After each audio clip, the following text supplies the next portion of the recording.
Bismillahirrahmanirrahim. Assalamualaikum warahmatullahi wabarakatuh. Innal hamdalillah nahmaduhu wa nasta'inuhu wa nastaghfiruh wa na'udzu billahi min shururi anfusina wa min sayyiati a'malina. Man yahdihillahu fala mudilla lahu wa man yudlil fala hadiya lahu. Wa asyhadu an la ilaha illallah wahdahu la syarika lahu وأشهد أن محمدا عبده ورسوله صلى الله عليه وعلى آله وأصحابه ومن تبعهم بإحسان إلى يوم القيامة. أوصيكم نفسي وإياكم بتقوى الله فقد فاز المتقون.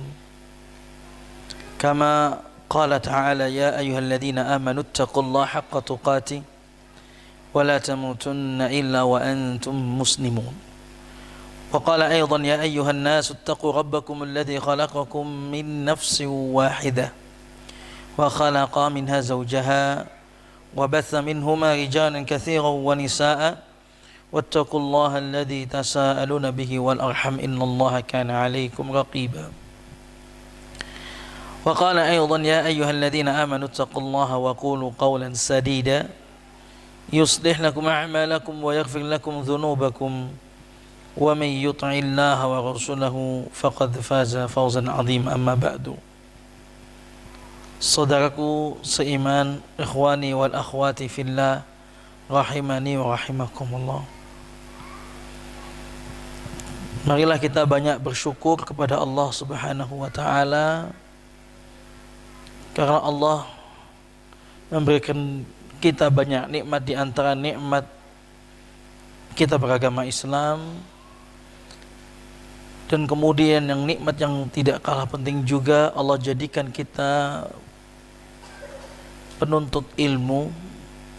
Allah berikan kita kesempatan untuk bisa duduk di majelis ini. Semua orang bisa duduk, tapi hidayah untuk duduk itu yang tidak semua orang dimiliki.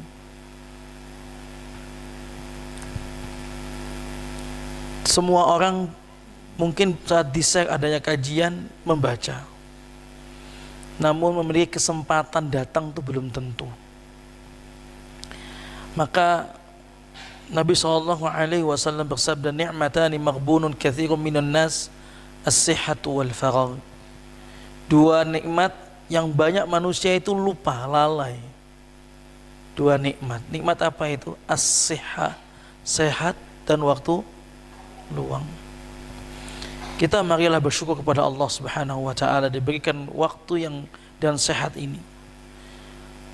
Dan apalagi ini sudah masuk bulan Sya'ban, pertengahan. Yang artinya sebentar lagi 2 pekan lagi lah.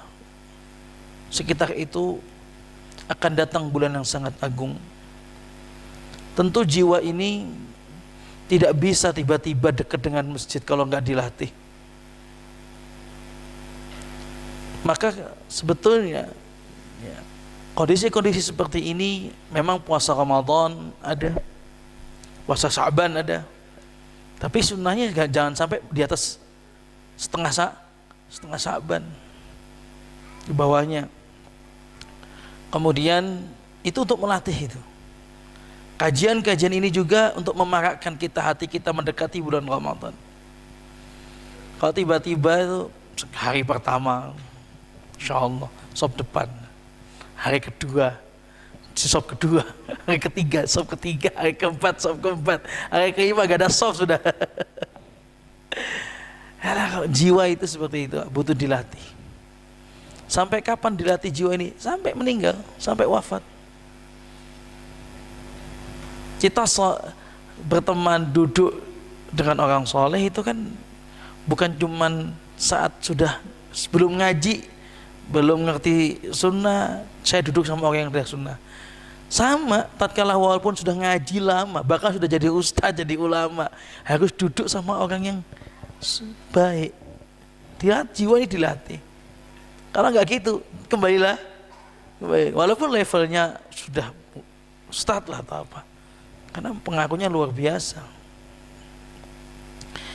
Pada malam ini kita akan lanjutkan kajian kita tentang fikih wanita Kemarin telah kita sampaikan tentang keutamaan berwudu atau fadilah dalam berwudu. Ya, di antara kemarin adalah bahwasanya dia menghapuskan segala dosa keluar bersamaan dengan air wudu, dengan tetesan air wudu. Kemudian juga termasuk melepaskan ikatan-ikatan syaitan. Jadi syaitan kalau kita mau tidur, setiap manusia diikat dengan tiga ikatan. Di antara untuk melepaskan ikatan itu adalah dengan air wudu. Kemudian juga adalah cahaya bagi seorang hamba pada hari kiamat, ya, yang bisa manjangkan man istata'a ayyutila ghurratahu falyaf'al, yang bisa panjangkan cahayanya. Itu juga sebagai tanda orang ini nanti dari athar wudu, dari bekasnya dia berwudu akan bersinar, tanda untuk bagi yang bisa meminum telaga Kautsar yang benar di atas sunnah, ya. Kemudian juga sabi ilal jannah, jalan untuk menuju surga, sebagaimana dalilnya hadisnya Bilal bin Rabah, perompahnya sendalnya sudah kedengaran di surga. Ini menunjukkan keutamaan wudu, karena ternyata beliau menjaga wudu. Pada malam ini kita akan masuk pada syurutus sihhatil wudu atau arkanul wudu, rukun-rukun wudu. Tentu ini kita mulai dari firman Allah Subhanahu wa taala surat Al-Maidah ayat 6, di mana Allah Subhanahu wa taala berfirman, A'udzu billahi minasy syaithanir rajim. يا أيها الذين آمنوا إذا قمتم إلى الصلاة فاغسلوا وجوهكم وأيديكم إلى المرافق وامسحوا برؤوسكم وأرجلكم إلى الكعبين. Allah Subhanahu wa taala berfirman, wahai orang-orang yang beriman, Al-Maidah ayat 6, idza kumtum ila shalah, apabila kalian hendak menegakkan salat, mendirikan salat, faghsilu, maka dibasuh wujuhakum, wajah-wajah kalian, wa aydiyakum ilal marafiq, dan tangan kalian sampai siku-siku, wamsahu biruusikum, dan usaplah kepala kalian, wa arjulakum, dan kaki kalian, ilal ka'bain, sampai mata kaki. Saudaraku seiman, ikhwani wa akhwati fillah rahimani wa rahimakumullah. Ayat ini menunjukkan rukun-rukunnya wudu. Kita bahas pertama, wahai orang yang beriman, apabila hendak mengerjakan salat. Ya. Pertama apa di situ? Faghsilu wujuhakum, basuhlah wajah. Wajah itu mana wajah? Wajah itu min mamba'is sya'r, dari sini, tumbuhnya sampai sini. Jenggot sini kan? Sampai sini. Ini harus basuh. Adapun lebarnya sampai daun sini. Sampai sini. Ini wajah. Ini rukun yang pertama. Dan dalam masalah ini, ya, orang itu ada yang wudu cuma seperti ini, ngapunten nggih. Ini air, nyalain kerannya terus lagi. nyiprat, karena kecil aja. Kemudian biasanya wudu gimana? Cuma di depan. Masih banyak yang begitu. Kalau ini rukun itu kan wajib ada. Kalau enggak ada, dia enggak sah. Kalau ini ternyata di sini enggak basuh, salatnya enggak sah. Karena wudu adalah syarat sahnya salat. Maka bab ini tidak boleh disepelekan, apalagi memang kemarin keutamanya sangat banyak. Mengantarkan ke surga, menghapuskan dosa, keluar dari sini, dari wajah kita, dari pandangan mata. Dosa-dosa tadi kita melihat yang bukan yang halal bagi kita, keluar dosa-dosa tersebut. Maka benar-benar wudu itu saat itu kita gunakan untuk menghapuskan dosa dengan sempurna. Dengan begitu tumakninahnya dapat, khusyuknya dapat. Jadi seperti itu. Jadi kebasuh gimana? Misal ini air wudu, tangan dua begini, dan langsung kita dari sini. Kalau ada janggutnya di sela-sela janggutnya, kalau ada janggutnya di sela-sela janggutnya. Allah Subhanahu wa taala. Dan masalah wajah ini ya, masuk di dalamnya adalah al-madmadha wal istinsyaq. Apa al-madmadha? Al-madmadha itu idkhalul ma' fil fami wa tahriki fihi. Masukkan air ke dalam mulut dan digerakkan, diputar-putar. Itu bahasa Arabnya begitu. Bahasa Indonesianya kumur-kumur. Istilahnya apa? Matmadhah. Matmadhah ya, matmadhah wal istinsyaq. Adapun istinsyaq itu dia memasukkan air itu ke dalam hidung. Nah, saat masukkan itu dalam hidung namanya istinsyaq. Saat dikeluarkan namanya istinsar. Saya ulangi nggih. Masukin air dalam mulut namanya matmadhah atau berkumur-kumur. Masukkan dalam ini ke hidung air itu namanya istinsyaq. Saat dikeluarkan namanya istinsar. Ini harus matmadhah juga, kumur-kumur juga, masukkan air dalam hidung juga, keluarkan juga. Matmadhah dan istinsyaq. Jangan istinsyaq yang enggak ketelan di sini, ngacet sini. Hukumnya bagaimana ini khilaf ulama. Ada yang mengatakan sunnah. Tapi yang rajih wallahu a'lam yang kita ambil adalah ini wajib hukumnya. Ini mazhab Syafi'i mengatakan sunnah emang. Tapi mazhab Hanabilah dua riwayat. Yang kuat adalah dia adalah wajib. Karena Nabi SAW bersabda hadis Abu Hurairah, "Idza tawadda'a ahadukum falyaj'al fi anfihi ma'an thumma liyantasir." Barang siapa, hadis Abu Hurairah radhiyallahu anhu, Nabi SAW bersabda, siapa dia berwudu, ya falyaj'al, jadikan fi anfihi, pada hidungnya air, ada air masuk, kemudian keluarkan. Begitu Bapak. Bagaimana cara mengeluarkannya? Begini caranya. Ini kalau ada Nabi itu wudu dengan satu mut ya, dengan sekitar aqua segini. Wudu Nabi itu seperti ini Pak. Ini kalau kita ada, kita praktekkan cukup kok. Cukup. Kalau kita nih biasanya minum nggak cukup ini wudu Nabi segini. Nah, kita ini basuh tangan tos nggak cukup nih. Wudu Nabi seperti ini. Mandi Nabi mungkin sekitar 4, ya kan, 4 mut, 1 gayungan. Itu minimal seperti itu. Emang nggak boleh mubah. Innal mubadzirina kanu ikhwanash syayatin, teman syaitan. Bisa. Tapi kalau kita pakai pancuran, ya jangan pakai yang deres-deres, pakai yang kecil, gitu kan. Syukur-syukur kalau emang ada di sini udah ada tadi bangunan tuh yang keluar cuma kecil itu. Nah, di Saudi juga begitu, di Masjid Nabawi itu kecil yang keluar, ujungnya doang, gitu kan, kecil. Jadi bagaimana?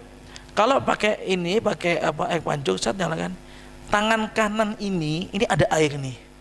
Ini buat sekalian masukin dalam mulut, buat juga sekalian masukin dalam hidung. Jangan begini. Kalau begini, airnya jatuh Pak. Tapi gini, naikin gini. Ya, masukin ke sini, sampai ini dinaikin ke atas, maka akan langsung otomatis kesedot. Tapi jangan banter-banter. Nah, kalau masih, itu berarti jenengan belum pengalaman. Menunjukkan tidak pernah itu, belum pengalaman. Ibu-ibu juga begitu, sama. Hukumnya sama, nggak ada perbedaan dalam masalah ini. Nah, kemudian setelah itu dikeluarkan dengan tangan kiri. Nah, ini gitu Pak. Terus gitu. Jadi gini, wudu, nah seperti itu. Umumnya asalnya wudu adalah sekali. Ya. Maka jelas dari sini wajah dulu. Wajah tadi benar harus basah. Kemudian Allah Subhanahu wa taala, faghsilu, basuhlah. Ya, wujuhakum wa aydiyakum, dan tangan-tangan kalian. Yang kedua, rukun yang kedua adalah membasuh tangan. Ilal marafiq, sampai siku-siku. Ya. Siku-siku ini siku. Sampai itu di sini. Berarti kita lebihkan boleh. Maka yang kita sampaikan keutamaan di antara keutamaan wudu adalah semakin bisa timbulkan sini cahaya timbul sampai sini boleh. Wudu boleh sampai sini boleh? Boleh sampai sini basah. Nah, ini bagaimana caranya? Caranya itu ya dalam masalah ini basuh, sungguh basuh. Yang pertama, ini masuk di dalam dengan masuk tangan. Telapak. Jadi basuh gini. Nih. Ke sini. Ya, putar seperti ini. Boleh dengan air, ini air keluar, ditadai begini, kemudian dijatuhkan begini, baru ditangkap, baru dibasuh, diputar sini sampai benar-benar basah, diputar sininya. Nah, diginiin. Nah, jelas? Nah. Boleh juga tangan kita masukin dalam keran, kemudian kita gosok, semua sah. Dan masalah ad-dalq yaitu menggosok, sebagian ulama mengatakan wajib, sebagian mengatakan sunnah. Tidak khilaf. Ya kita amalkan, gosok nih. Tetapi ya kemudian ada orang misalnya dia cuman nggak pakai digosok, cuman ini air nih sampai basah semua, sah saja, karena kita menganggap kita berpendapat yang menggosok itu sunnah. Yang penting basah semua sininya, sah. Sebagaimana kita mandi junub, orang mandi junub yang penting apa intinya? Isallu ala sa'ir jasadihi. Masuknya air itu ke seluruh ke seluruh anggota tubuh. Ada sungai itu nyemplung langsung, sah tanpa harus dia gosok. Ini mungkin gosok itu sunnah. Maka ada orang wudunya begini-gini aja, ya ini sah. Mau kanan dulu, sunnah kanan dulu. Terus ada orang kanan kiri, tetap sah. Walaupun perlu kita sampai kanan kiri. Ada yang begini. Wudu itu masih ada kaki gitu, tetap sah. Tetapi kita perlu sampaikan yang utama kanan dulu. Jamaah rahimahullah. Sampai siku-siku ilal mirfaq. Wa faghsilu wujuhakum wa aydiyakum ilal marafiqi wamsahu. Baru wamsahu, usaplah. Apa yang diusap? Kepala. Wamsahu, usap. Biru'usikum. Apa biru'usikum? Debi itu dengan itu. Kepala kalian diusap. Nah, di dalam masalah ini ya banyak sekali permasalahan ya di dalam masalah mengusap ya.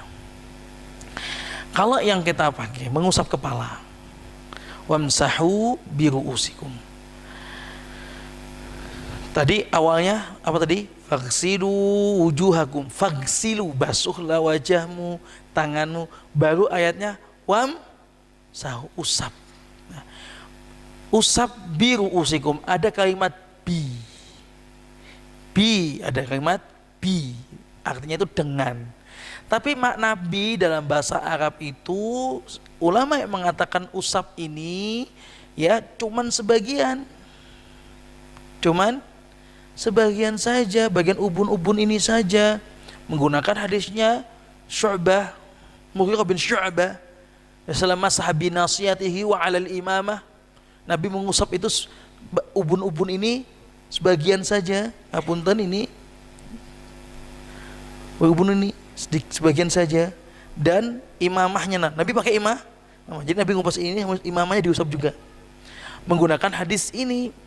Karena beliau mengatakan, jadi ini madhab Syafi'i,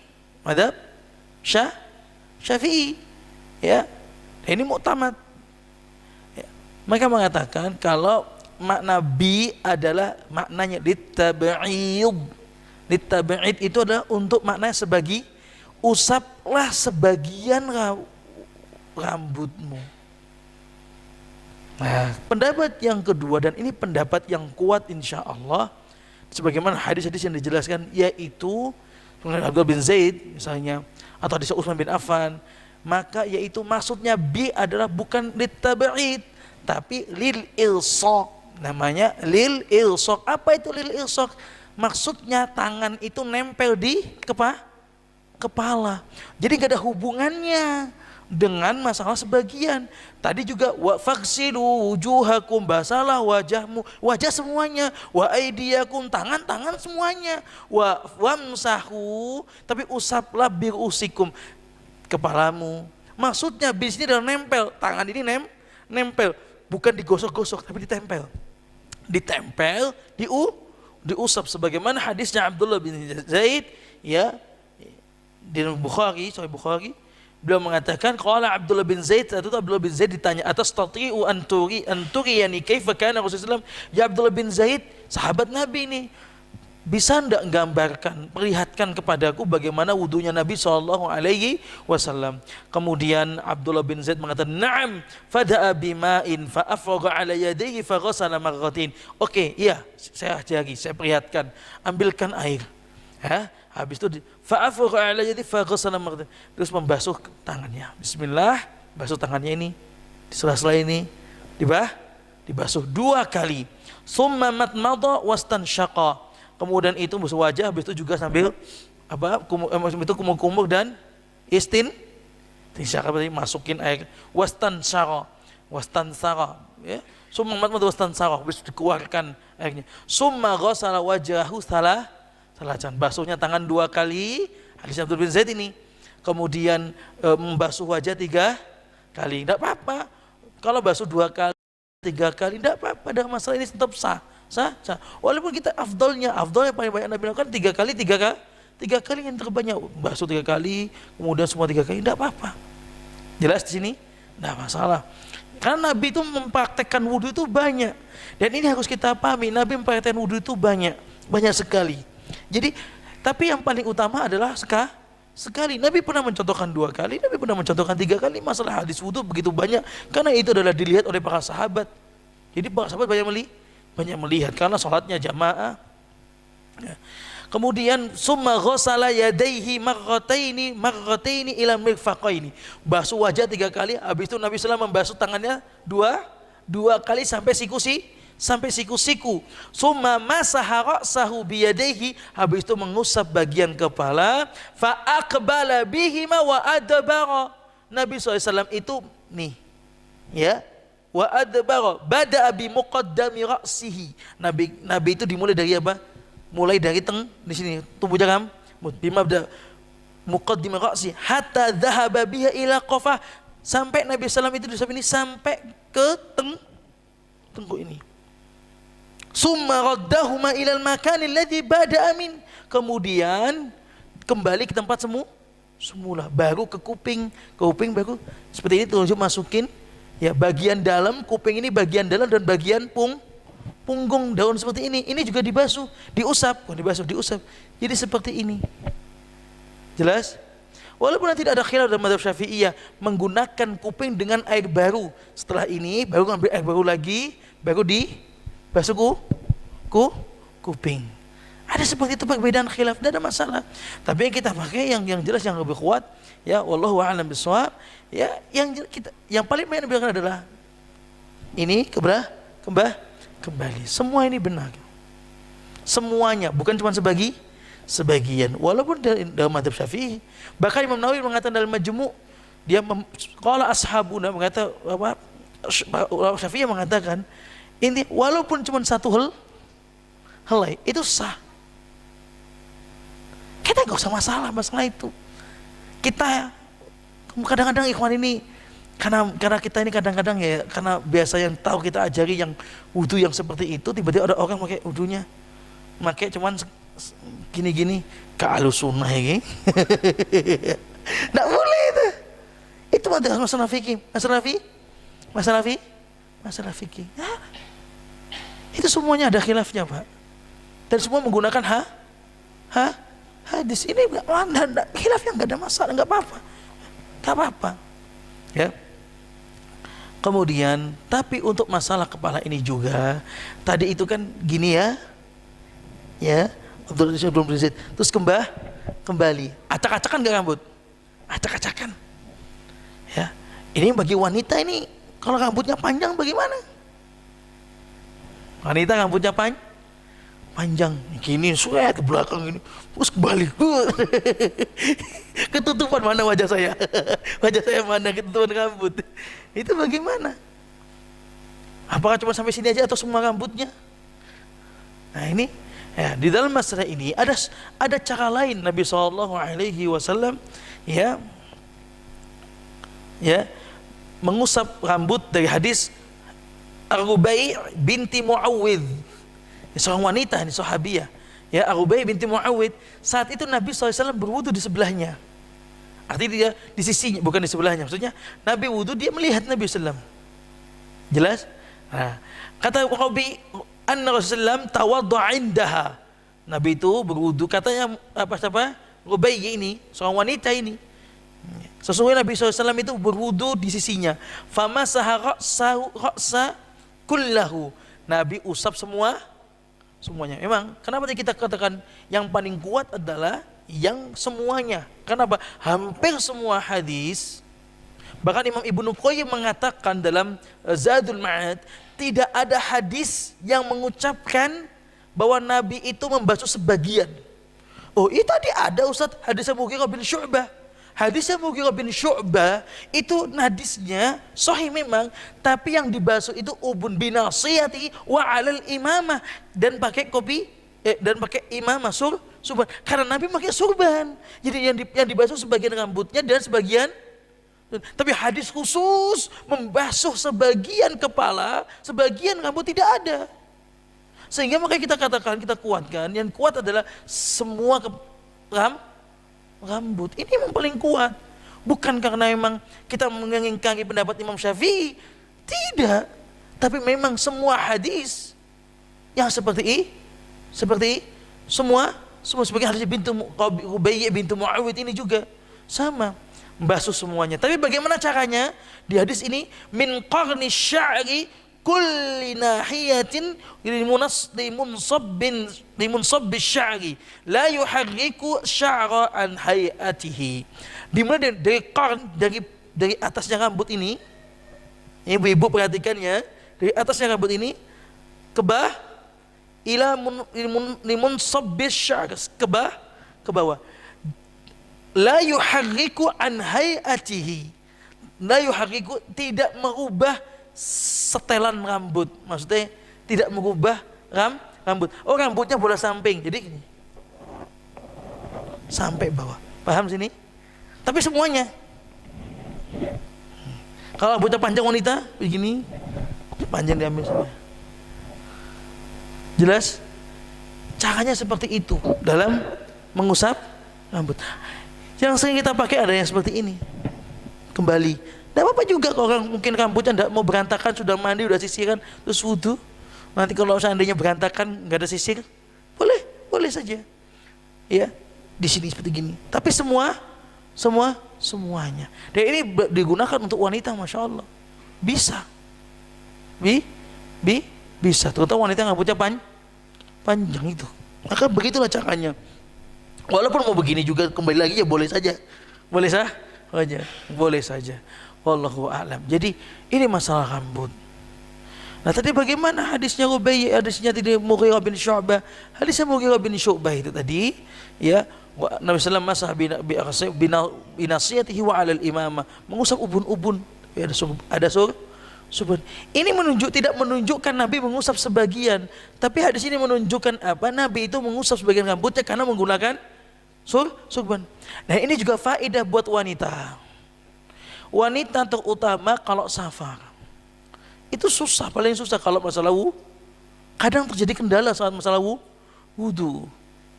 Ya ribet Pak, pakai kerudung itu kan gak gampang. Ayo lepas semua gitu, kemudian nanti pakai lagi, kan butuh kaca kadang-kadang ya. Benar ibu-ibu ya, butuh kaca kadang-kadang. Kadang-kadang nggak semua telaten. Ya kalau di rumah nyantai, itu semua gitu. Habis itu nggak pakai kerudung. Ya kalau safar itu ya kadang takut menceng. Gimana caranya? Ya sama. Kalau wanita ya menggunakan hadis yang Mughirah bin Syu'bah seperti ini, dia ambil bagian, kan bisa dimasukin ini. Misalnya pas rambut, ini air. Kan air itu kan diusap.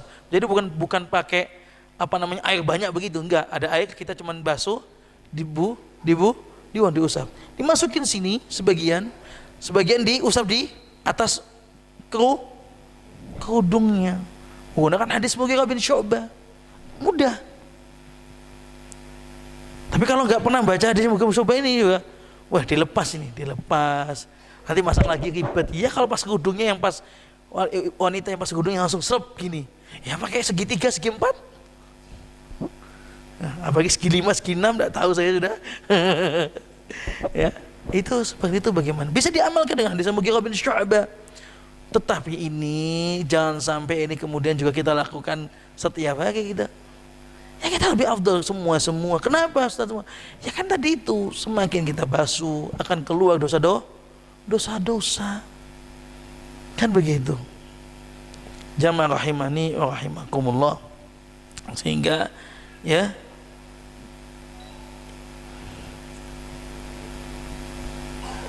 iya, memang begitu.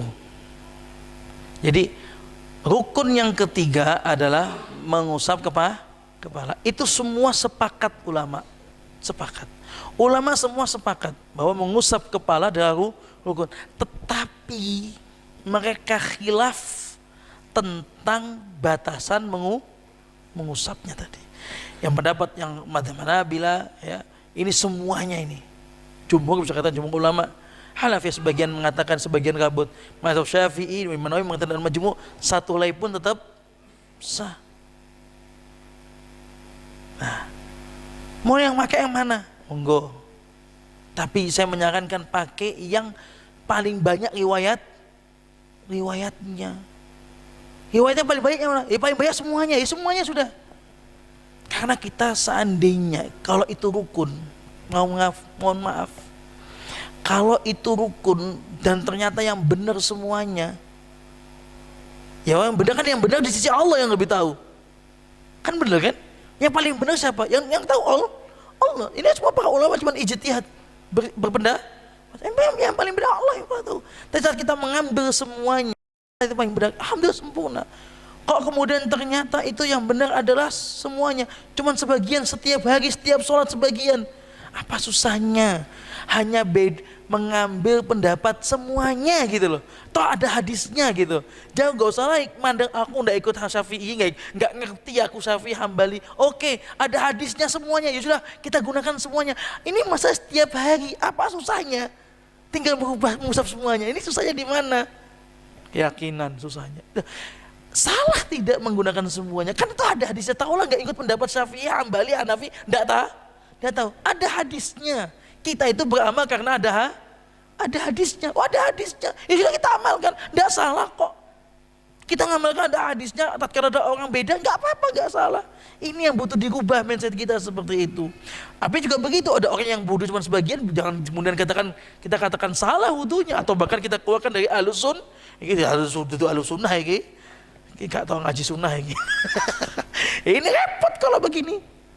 Ngeluarin orang dari Ahlus Sunnah itu secara umum itu semua menisbatkan dirinya pada Islam Ahlus Sunnah, kecuali Syiah sudah bukan Ahlus Sunnah. Secara umum semua Ahlus Sunnah. Ada secara khusus Ahlus Sunnah secara khusus. Siapa secara khusus? Ahlus Sunnah secara khusus ya Ahlus Sunnah, dia ahlinya dalam sunnah. Secara khusus dia orang yang berusaha menghidupkan sunnah Nabi dan berpegang teguh dengan kuat. Itu Ahlus Sunnah. Berusaha menghidupkan sunnahnya jenggot, wajibnya jenggot, dia berusaha, itu Ahlus Sunnah. Secara khusus berusaha menghidupkan, ada hadisnya. Terlepas dari khilaf itu ada hadisnya. Kan begitu. Kan selesai masalah. Kalau cuma enak sekali kalau kita itu mengikuti hadis tanpa berpikiran masalah pendapat orang awam. Kita ini orang awam, kita mengikuti apa yang ada hadisnya begitu, kita ikuti. Kita nggak usah mikirin ijtihad, nggak usah mikir. Nggak ketemu? Belum, yang kita jelasin khilaf madzhab Hanabil ini, hadisnya ini, bantahannya ini, jangan anda bingung. Mending langsung to the point. Ada hadisnya Nabi, sudah kita amalkan. Apalagi dalam Sahih Bukhari, dalam Sahih Muslim muttafaqun alaih, sudah kita amalkan. Wah, ini masalah khilaf. Jamaah rahimani wa rahimakumullah. Kemudian ya khilaf tadi ya, ada yang semuanya. Yang kedua ada yang sebagian tadi. Tapi semua sepakat bahwa mengusap rambut adalah Kemudian yang keempat yang terakhir, Kemudian yang keempat adalah wamsahu biru'usikum wa arjulakum ilal ka'bain, dan kaki kalian sampai mata kaki. Kalimatnya wa arjula, la fathah, hakikatnya fathah. Ini menunjukkan dia mengikuti faksilu. Tadi apa? Faksilu wujuhakum wa aydiyakum, kan gitu kan? Makanya wamsahu biru'usi, nah, baru si. Nah, wa arjula, berarti la ini ngikutin yang wajah dan tangan. Yang kaki, berarti apa? Kaki itu dibasuh, bukan diusap, dibasuh. Nah, sampai mata kaki. Lebih boleh, sampai setengah betis boleh. Ya, manis fronis satu ayuti lagu atau falyafal, sampai bisa manjangkan cahayanya di hari kiamat, silakan panjangkan. Maka sampai mata kaki. Kemudian yang kelima, rukun yang kelima, ulama menambahkan, ya, walaupun tidak khilaf juga masalah ini, namun ini yang paling kuat insyaallah, yaitu tertib. Apa tertib? Tertib itu berurutan, maksudnya berurutan. Habis wajah yo tangan, habis tangan yo kepala, habis itu kaki. Kalau wajah habis itu kepala, berarti apa? Kalau itu rukun tidak sah, harus diulangi kepada dianggap misalnya saya wudu wajah, terus wudu, biasanya harusnya langsung tangan, tapi habis itu saya malah lupa saya tangan, tapi masih di tempat situ, masih dalam keadaan wudu. Ya sudah, langsung saja basuh tangan, baru kepala. Kepala yang tadi dibasuh, diusap, dianggap tidak sah. Seperti itu. Ini harus, karena berurutan itu harus. Ayatnya jelas, wamsahu faghsilu wujuhakum wa aydiyakum wamsahu wa arjulakum, ada wa itu berurutan. Tidak boleh orang itu wudu. Bapak rahimakumullah, dalam wudu aja begini loh, kita sepakat banyak. Tapi mengatakan tertib itu adalah rukun, ya. Dalam madhab Syafi'i juga mengatakan rukun. Ini aja, dalam masalah ini aja harus tertib, tidak boleh ditambahin, tidak boleh dikurangi. Apalagi dalam hal yang lain. Dalam bab wudu loh, yo A dulu, baru B, baru C, baru D, baru E, baru F. Nggak boleh AE, salah itu. ABC dong, nggak boleh AE, salah. Dari wudhu aja dulu, tangan, ini aja harus tertib. Masalah begini loh, disuruh tertib. Padahal apa sih masalahnya kalau seandainya dari wajah dia tangan, dia dari wajah dia kepala, usap kepala. Padahal nanti poinnya sama-sama terusap, terbasuh semua. Tapi nggak boleh. Bukan masalah poinnya, bagaimana kita mencontoh Nabi SAW. Nabi diturunkan itu untuk dicontoh, bukan dilihat. Dicontoh. Karena tadi itu, jamaah rahimakumullah, dalam bab ini seperti ini. Bagaimana bab yang lain? Kemudian, ya. Tapi kalau seandainya, tadi kanan kiri kok sah? Iya, kalau dalam masalah seperti itu tidak ada masalah. Misal wajah dulu, baru kemudian kumur-kumur, kebalik-balik, nggak apa-apa, karena masih dalam satu bagian. Misalnya ada ibu-ibu, dia langsung, biasanya kan kumur-kumur dulu, kan gitu, langsung wajah, oh iya belum kumur-kumur, nggak apa-apa, nggak usah diulangi, karena masih dalam satu bagian. Tapi kalau wajah habis itu kepala nggak boleh, karena udah beda bagian. Tangan kanan, baru tangan kanan dulu sunnahnya, baru tangan kiri, kiri dulu baru kanan, nggak apa-apa. Tapi bukan berarti tidak apa-apa itu silakan lakukan. Dalam secara hukum tetap dikatakan sah. Ya. Kenapa? Karena ini dalam satu ya, ketukar-tukar misalnya. Sangat mungkin terjadi, terutama bagi siapa? Orang-orang tua. Orang-orang yang mungkin kurang dalam masalah akalnya, kurang sempurna, mungkin perlu kita ringankan dalam masalah wudu. Ini juga menunjukkan tertib tadi ya, tertib. Yang kelima tertib. Yang keenam, rukun yang keenam. Rukun yang keenam adalah al-muwalat. Apa itu? Bersinambung. Nggak boleh habis wajah, nah minum dulu lah, minum dulu. Oh, minum dulu, Pak. Baru kemudian basuh tangan. Atau ibu-ibu misalnya goreng tempe, gitu. Ibu-ibu goreng tempe, kemudian habis itu wudu baru sampai ngusap kepala, setelah gosong, berbalik, ya tidak boleh. Apa? Bersinambung tuh nggak boleh diputus. Wajah langsung tangan langsung kepala saat itu. Kalau cuman jeda sebentar tok tis gitu, misalnya mungkin ada pas kita wudhu, tangan ada apa, dahak lewat macet di depan kita, terus kita putuskan wudhu kita sih boleh kan, cuman sebentar. Kalau seperti ini boleh, tapi kalau seandainya karena nggak boleh, ya kan, nggak boleh, harus itu rukun bahkan. Maka mualah ini rukun, bersinambung. Gitu.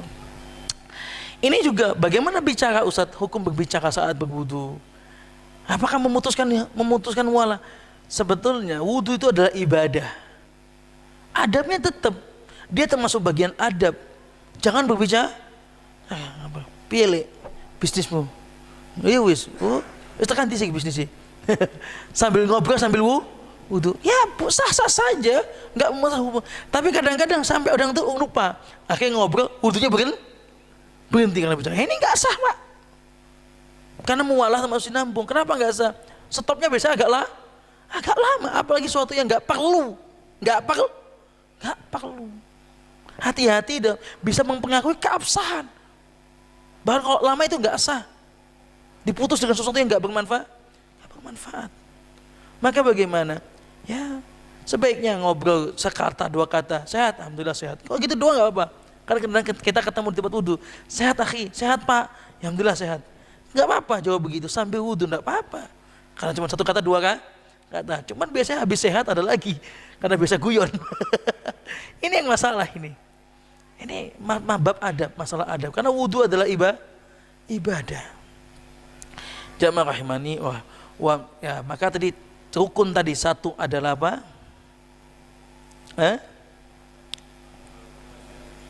Wajah, kemudian tangan, kemudian kepala, kaki, tertib, habis itu bersinambung. Ya, yang 5, 6 itu khilaf, tapi yang pasti 4. Nah, yang paling kuat sampai 6. 5 ini juga kuat, tertib itu kuat sekali. Ini juga bermanfaat saat kita itu lagi tawaf di Masjidil Haram. Kamar mandinya jauh, Pak. Terus bagaimana wudhu kita? Nah, ya. Rukunnya adalah wajah. Ambil rukunnya. Aja disiram pakai semprotan apa itu?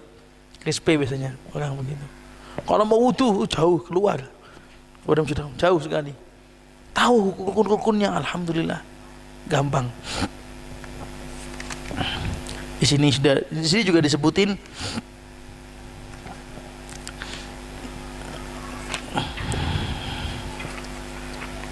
di sini ada 8 kalau kita di sini. Ada 8. Jamaah rahimani wa rahimakumullah. Kemudian bagi wanita ya. Oh iya. Bagi wanita itu sering juga terjadi seperti ini, Pak. Lengan bajunya itu sempit. Gitu ya. Karena kan mereka biasanya ibu-ibu itu biasanya kan sampai sini ya, dilengket gini, atau bapak-bapak juga mungkin cuma sampai segini doang, kadang ngepet, nggak bisa sempit sampai sini tok. Tapi kelihatan siku-sikunya. Yang kadang-kadang adalah bagi wanita nih, tolong kasih perhatian dalam masalah ini ya, takut bajunya basah. Tidak apa-apa basah. Ini sempit boleh nggak sampai sini? Nggak boleh. ya tetap dibasuh sampai siku sempit kadang-kadang. Ya udah, bagi-bagi bapak-bapak juga begitu, mungkin ada yang sempit saat ini tidak terasa tangannya sudah semakin gemuk, sudah dibasuh Pak. Ini basah apa? Diusap sini, kenain air sampai sini, masukin sela-sela dalamnya, di sela-sela saya sampai basah. Kadang sampai selempitin tangan di sini, nggak apa-apa, harus begitu. Nah, itu kadang jadi alasan, Ustadz, darurat Ustadz, kita itu lagi safar. Kalau kemudian kita ini, aduh nggak enak, kan harus dibuka, nggak enak juga, kan gitu, safar. Darurat, yubihun mahdurat, karena darurat sehingga nggak masalah. Darurat dari mana? Itu nggak darurat itu, nggak darurat. Kok gitu? Sakit aja tetap suruh sampai siku. Dilewati mana yang sakit? Sakit di sini, di bagian sini kecelakaan, beset. Ya sudah, ini dilewati. Tapi di sini diusap pelan-pelan. Di luar yang sakit, tetap siku-siku dibasahin. Kecuali kalau ini semuanya dominan apa? Luka, baru ditinggalkan. Gak usah wudu yang tangan kanan, tapi yang kiri tuh kan nggak apa-apa kalau begitu. Tapi kalau kemudian hanya karena sempit ditinggalin masalah ini, ya itu juga. Ya. Jamaah rahimani wakumullah, tadi saya juga tulis tentang bagaimana wanita itu, ya. Wanita ini kan di dalam masalah berwudu, wanita haid, nifas. Kan kemarin kita tahu ada keutamaan, di antara keutamaan wudu adalah mengampuni dosa. Kan mengampuni dosa keluar dari apa? Wajahnya. Misalnya ada sunnah wanita, sunnah kita sebelum tidur adalah berwudu. Wah, wanita haid nifas itu bagaimana? Wanita yang haid berwudu manfaat gak? Ustaz, saya pengen wudu ya Ustaz. Kenapa? Karena wudu itu kan katanya menghapuskan dosa. Aku pengen wudu. Toh ada keutamaan saat berwudu sebelum tidur. Wanita haid, tapi dia haid. Nah, di sini Imam Nawawi rahimahullah, Imam Nawawi dalam masalah ini membawakan dua pendapat. Tapi nanti pendapat yang kuat adalah yang qala al-Mazari wa yajri hadha al-khilafu fi wudu'il haid qabla an tanam famin allala bil mabit ala tuharat istuhibba laha. Al-Maziri mengatakan terdapat perbedaan tentang wudu, ya, orang haid sebelum dia tidur. Bagi ulama yang mengatakan ilahnya adalah dia sebelum tidur berwudu, maka boleh.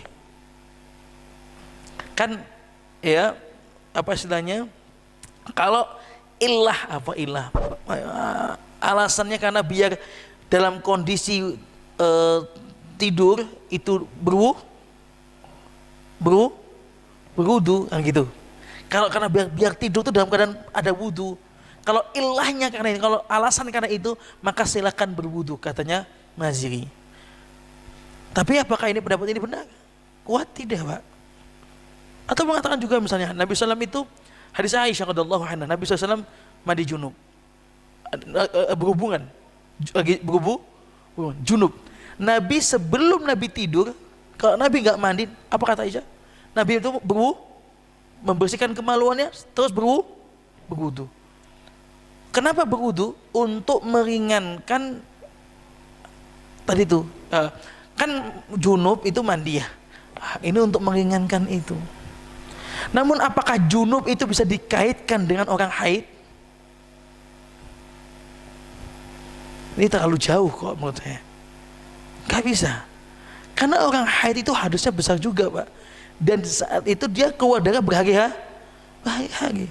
Dia mau wudu. Seandainya saya mau tanya para wanita, ibu-ibu misalnya haid, terus ibu mandi junub, mandi besar, apa kemudian jadi suci? Tidak, walaupun ya dia tidak suci. Kenapa? Darahnya masih mengalir. Tapi orang yang junub, mandi junub, langsung bersih. Menunjukkan nggak bisa dikiaskan antara haid. Nabi SAW itu memang junub, terus berhubungan, tapi mau tidur berwudu, membersihkan kemaluannya dulu baru berwudu. Iya, tapi nggak bisa disamakan dengan orang haid. Haid dia biar mendapatkan faedah tidur sebelum berwudu, gitu, agar dengan keutamaan itu sehingga dia berwudu, nggak bisa. Ya haid nggak bisa. Karena tadi seandainya pun dia mandi junub, mandi besar, selama itu masih mengalir darahnya, ya tidak akan dikatakan suci, nggak bisa. Maka dalam bab ini juga Imam Nawawi yang mengambil pendapat yang kedua, yaitu ya, amma ashabuna fa inna muttafiquna ala annahu la yustahibbal wudu lil haid wa nufasa li anna al wudu la yu'athiru fi haddathihima ya fa inna kan haid qad inqata'at haidatuha sarat kal junub. Imam Nawawi mengatakan, adapun Ashabus Syafi'iyah mengatakan mereka sepakat tidak disunahkan, tidak pas ya orang haid dan nifas itu wudu. Karena apa?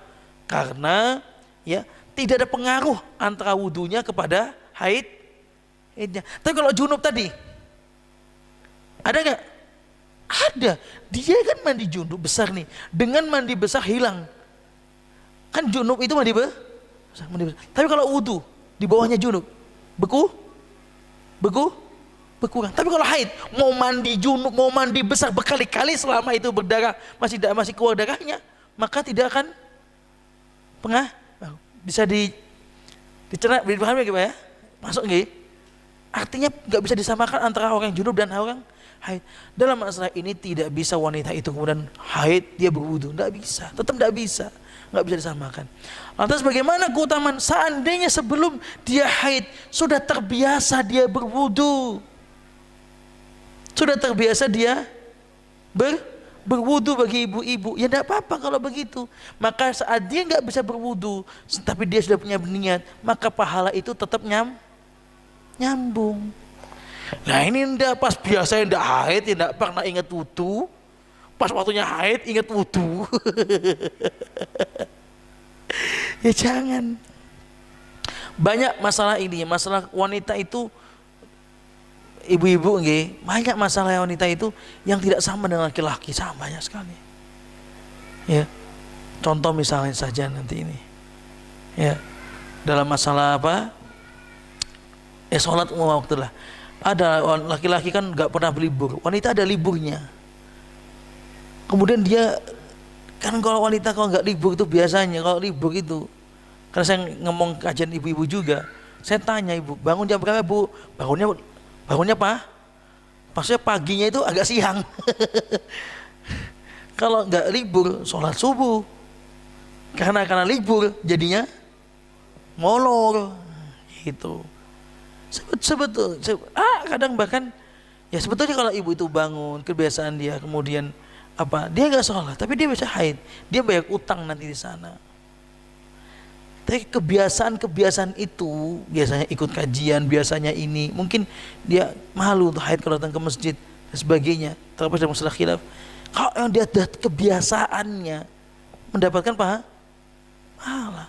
Sama dalam masalah puasa itu ibu-ibu masya Allah, bapak kalau puasa yang bangun pak, istrinya apa? Bapak yang bangun istrinya. Jujur mawon pak. Bangun sendiri. Biasa, tapi kebanyakan orang itu, coba lihat, ibu-ibu itu lebih capek, lebih banyak pahalanya mungkin kalau Ramadan dalam sisi ini. Bangun sebelum subuh jam 3 itu sudah bangun. Setengah 3 udah bangun kadang. Jam 3.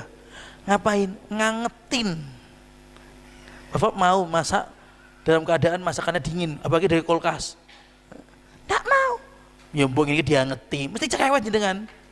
Mbok ini diangeti toh, ya Allah. Nggak mau. Maunya panas. Ibu-ibu sudah bangun itu.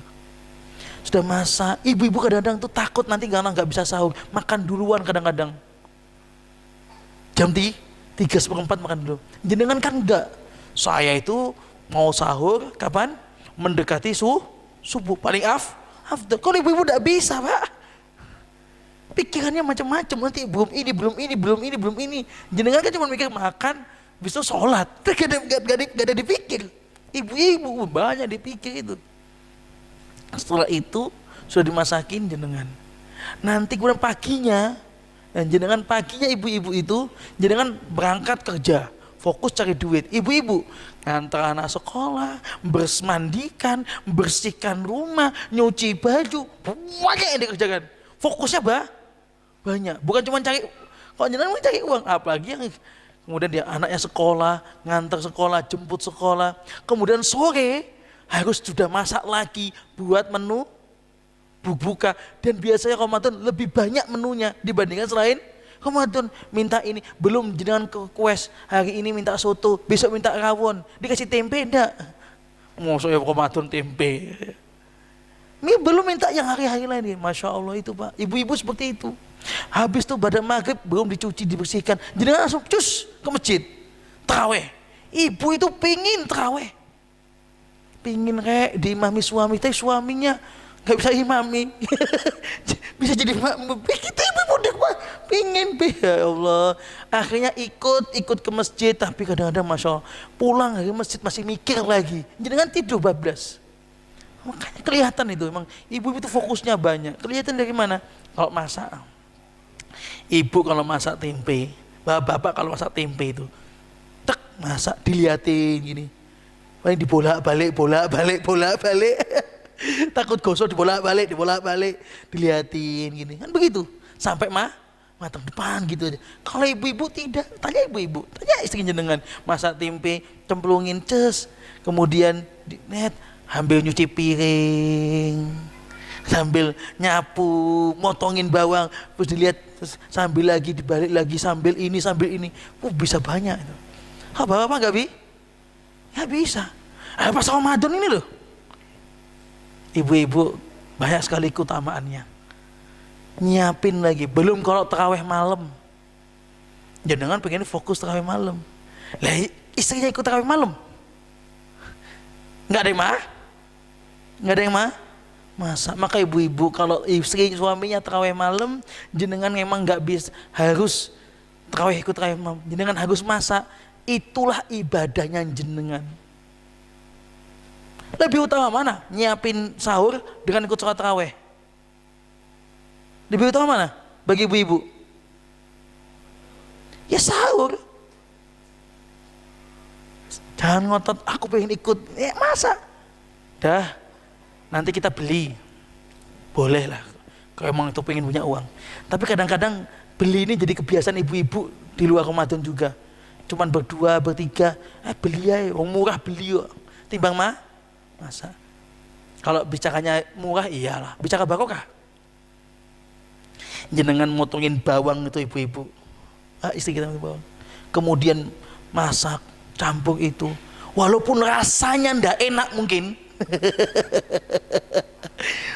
tapi itu yang masak adalah istri, jeripahnya istri. Di situ saat dimakan suami bisa jadi obat barokah. Kan ngoten, karena masaknya dari hati, enaknya dari hati itu. Tapi kalau memang enak yang toko sebelah, warung sebelah, Maijem misalnya, enak yang Maijem gitu sayur enak, kalau ngewuan murah, enak. Kalau bicara enak iya, tapi bicara bakti, bicara barokah, kasih sayang, rahmat, ini ada jadi kebiasaan. Rumah tangga yang baru, cuman belum punya anak, sering beli, jangan begitu, nggak baik itu, nggak bagus itu. Kita masak, Ustaz, biaya masak lebih mahal, ya kan? Ya tidak apa-apa, karena barokah itu juga mahal. Kan begitu. Kalau mikirnya cuma sekedar murah, banyak murah. Tapi di sini ya di masalah lain. Tapi ini berhubungan dengan Ramadan nanti. Karena kajian kita ini kita akan kembali lagi setelah lebaran. Kan gitu. Seperti itu Bapak Ibu. Mungkin ini yang bisa kita sampaikan. Kalau mungkin ada pertanyaan silahkan. Kalau nggak ada ya, oh iya, nggih monggo. Boleh Pak.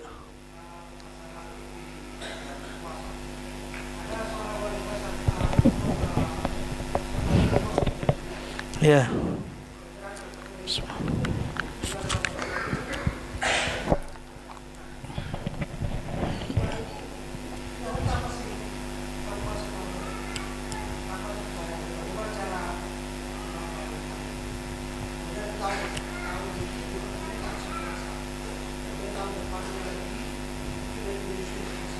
Iya, itu diantaranya pendapat yang saya ambil juga, Pak. Pendapatnya Ibnu Abbas, bayar fidyah, selesai.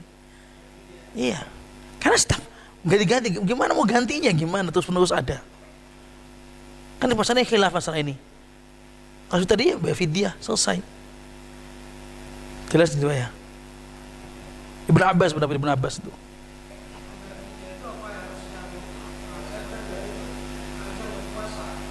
Enggak. Jadi kita silahkan ngasih makan orang miskin, orang silahkan. Tapi lebih utamanya orang puasa tentu, Pak. Ya orang puasa itu maksudnya gimana?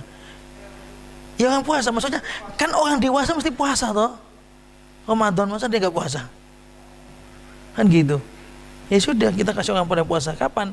Setelah Ramadan, pas setelah Lebaran kan boleh di waktu seperti itu fidyahnya. Itu diantara susah juga kalau.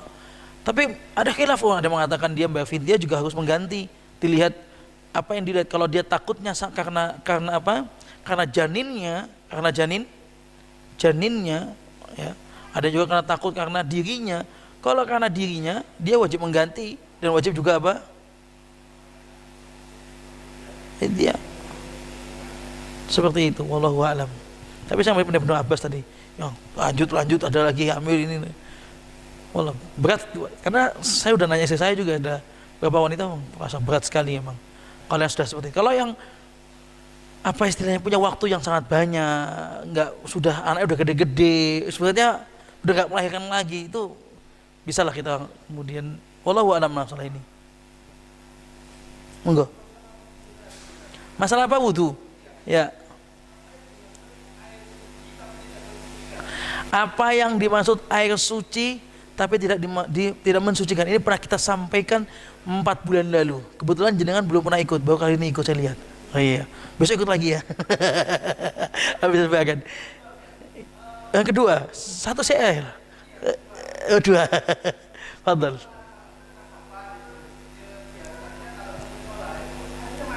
Akhirnya mati.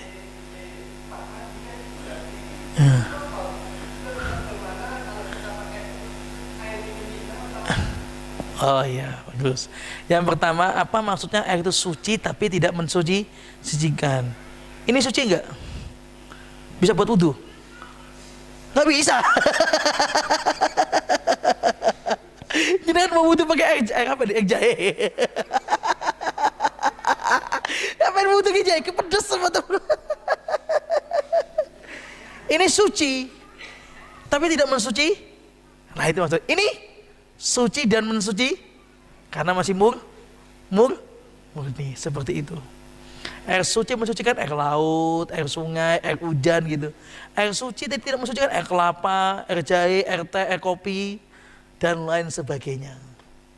Jelas Mas ya? Bisa bedain ini. Terus masalah tadi apa? Safar musolanya airnya habis. Ada di bak mandi tinggal sedikit. Kotor lagi. Kan gitu. Lebih afdal malah kita wudu dengan air minum kita. Ya lebih afdal dengan air minum kita. Itu jelas-jelas. Untuk kalau pertanyaan lebih afdal mana kita tayamum? Ya tentu lebih afdal masih wudu dibandingkan tayamum. Kenapa? Ini kotor tapi tidak najis. Penting. Kotor tidak najis. Kan gitu. Jelas Mas ya? Akan mati. Kalau bisa nanti yang itu mati kemudian kotor itu tanda. Ya nanti bersihkan. Tapi kalau bisa kita cari masjid yang apa bersih. Makanya kalau dapat masjid yang bersih bagus itu tandai. Di masjidnya sini tandai. Kalau di kemarin Al-Amin tandai itu. Nyaman kita wudu situ. Oh iya. Nah masa wudu nih. Bagaimana hukumnya kita sudah wudu demek najis? Ibu-ibu misalnya nih, udah wudu bu, lah kok anaknya apa? Kencing di situ, terus kita harus bersihkan najis, kencing di lantai. Bagaimana hukumnya? Nah, memegang najis tidak membatalkan wudu. Ya, memegang najis tidak membatalkan wudu. Yang membatalkan wudu itu kita najis. Sebagaimana ini juga pernah dekat fatwa Lajnah Daimah juga dikatakan oleh Syekh bin Baz rahimahullah bahwasanya megang darah bekas darah haid atau darah nifas yaitu atau megang kencingnya bayi ya, kencing nempel bersihkan kencing, tetapi dia wajib membasuh tangannya yang terkena najis, tapi tidak membatalkan wudu gitu loh. Sekali lagi, menyentuh najis tidak membatalkan wudu. Jadi ibu-ibu kalau ada wudu anaknya kencing di mana? Kencing di lantai atau lepas pempesnya, ganti pempesnya. Nah ini masalah memegang kemaluan. Nanti kita bahas di masalah pembatal wudu. Tapi lanjut kita sampaikan masalah memegang kemaluan itu terjadi khilaf ulama. Ya, jadi pendapat. Tapi ya yang saya ambil ada pendapatnya Ibnu Taimiyah, yaitu pendapat tarjih, yaitu mentarjihkan dari segala pendapat yang diambil poinnya. Beliau mengatakan karena ada hadis ya man masadaqahu falyatawadda. Nabi SAW bersabda barang siapa menyentuh kemaluannya maka dia wajib berwudu. Apa hadis lain? Sahabat saya megang kemaluan.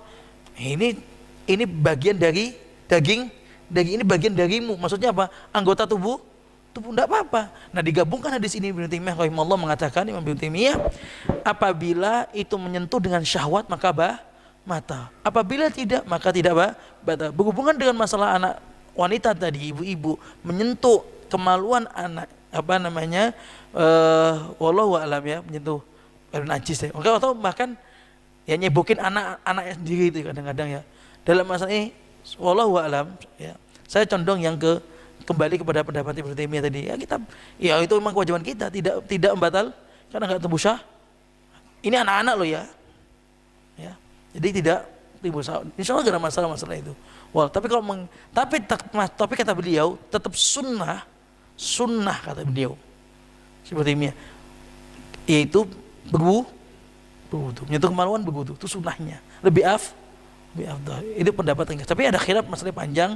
Tadi saya sebutin pendapatnya Ibnu Taimiyah rahimahullah. Wallahu a'lam bishawab. Silakan ada lagi kalau bertanya. Monggo. Alhamdulillah.